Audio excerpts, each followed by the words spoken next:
आगे हम पढ़ेंगे लाल मिट्टी। यह मिट्टी शुष्क और प्राचीन क्रिस्टलीय छेलों के परिवर्तित चट्टानों के टूट फूट से बनती है, जिसे हम लाल मिट्टी कहते हैं। यह मिट्टी गहरे निम्न भूभागों में दोमट प्रकार की होती है। लोहे की अधिकता के कारण इसका रंग लाल होता है। लाल मिट्टी में किसकी अधिकता होती है तो आपको बताना है लोहे की। लोहा और एल्युमिनियम और चूना अधिक मात्रा में पाया जाता है। यह ताप्ती नदी की घाटियों में पाई जाने वाली मिट्टी है। अधिक रंध्र युक्त होती है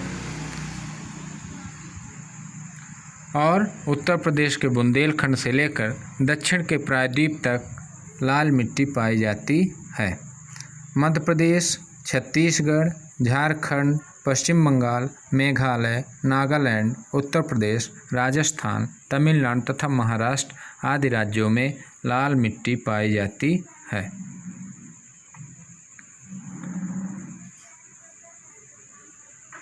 नेक्स्ट, लैटेराइट मिट्टी। मौसम का परिवर्तन बारी बारी होता रहता है। लैटेराइट चट्टानों की टूट फूट से बनती है। इसमें चूना, फास्फोरस और पोटाश कम मिलता है एवं वनस्पति का अंश पर्याप्त मात्रा में पाया जाता है। लोहा ऑक्साइड और पोटाश की मात्रा भी अधिक होती है।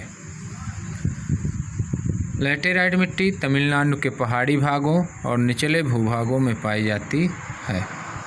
कर्नाटक के कुर्ग जिले, केरल राज्य के चौड़े समुद्री तट, महाराष्ट्र के रत्नागिरी, पश्चिमी बंगाल के बेसाल्ट और ग्रेनाइट पहाड़ियों के बीच और उड़ीसा के पठार के ऊपरी भागों और घाटियों में पाई जाने वाली मिट्टी लैटेराइट मिट्टी है।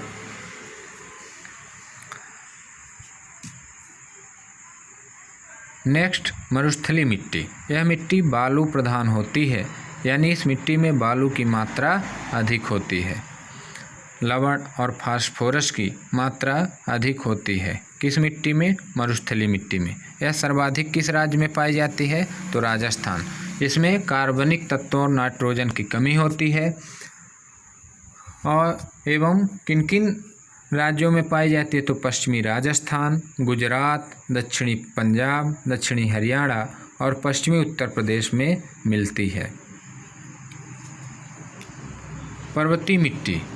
नाम से ही स्पष्ट हो रहा है, पर्वतीय मिट्टी मतलब हिमालय के पर्वत श्रेणियों में पाई जाने वाली मिट्टी।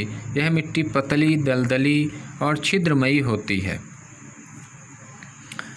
नदी घाटियों और पहाड़ी ढालों पर अधिक गहरी होती है। ह्यूमस की अधिकता के कारण अम्लीय गुण पर्वतीय मिट्टी में पाया जाता है। कृषि के लिए खाद डालने की आवश्यकता इस मिट्टी में नहीं होती।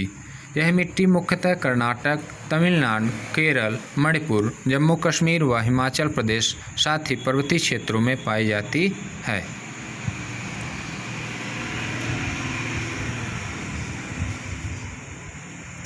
मृदा अपरदन। मृदा अपरदन किसे कहते हैं? वायु, जल व अन्य किसी कारण की वजह से मृदा की ऊपरी परत का हटना मृदा अपरदन कहलाता है।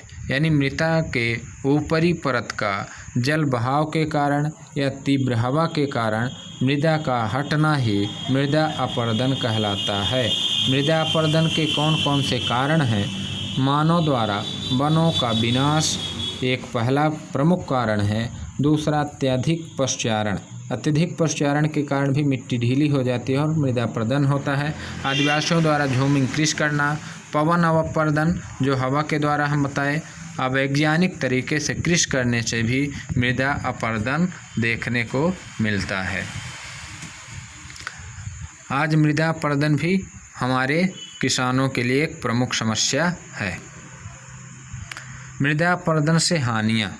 मृदा अपरदन से क्या हानियाँ होती हैं? नदियों में बाढ़ आना एक प्रमुख कारण है। दूसरा, मृदा की उर्वरक शक्ति में कमी आना। मृदा की उर्वरक शक्ति क्या हो जाती है? कम हो जाती है। निर्मित बांधों की आयु कम होना, जलधाराओं का परिवर्तन हो जाना। मृदा संरक्षण। मृदा संरक्षण क्या है? मृदा अपरदन को रोकना ही या मिट्टी के कटाव को रोकना ही मृदा संरक्षण कहलाता है। मृदा संरक्षण हम कैसे कर सकते हैं? पर्वतीय ढालों पर पेड़ लगाकर, रेखीय जुताई व पाटीदार कृषि करके, पहाड़ी एवं पर्वतीय क्षेत्रों में सीढ़ीदार खेती करके हम क्या कर सकते हैं?